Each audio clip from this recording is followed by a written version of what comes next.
Ayun naman, si Kapag. Ito na po si Tek, nagmamadaling umuwi. Ewan ko ba ba't siya nagmamadaling umuwi. Pero basta gusto niya umuwi. Pinipilit namin gusto siya umuwi. Pero basta talaga niya umuwi. Ano kaya ang problema?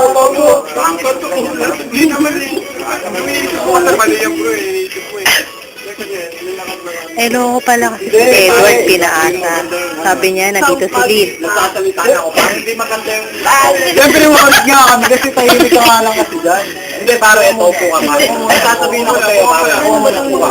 Sound trip yun, sound trip. Hindi, seryoso ako para makinig. Bakit? Huwag kang yung parang gusto mo, ang mabasa ko sa'yo, gusto mo kasama si Lin.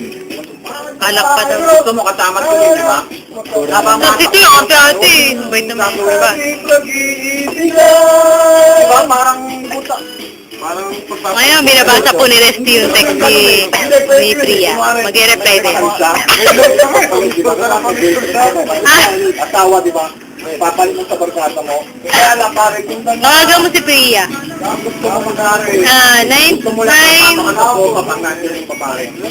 So, dito, Kita. ngayon, kanina maayos naman siya. Iba lang parang ang dating niya kung galing ka, kung totoo yun. Hindi mati kasi nakakasakit na lang. Ito si Pugi, di ba? Siyempre, magsalita, mag-chat tayo, di ba? Ewan ko, sabi niya, biulang daw eh. Hindi to, walang samaan na loob to, pare. Hindi to, walang samaan na loob, pare. Hindi, seryoso, pare. Nag-chat kami. Sabi nga mag-iinom sa laban. Oo, tapos? Hindi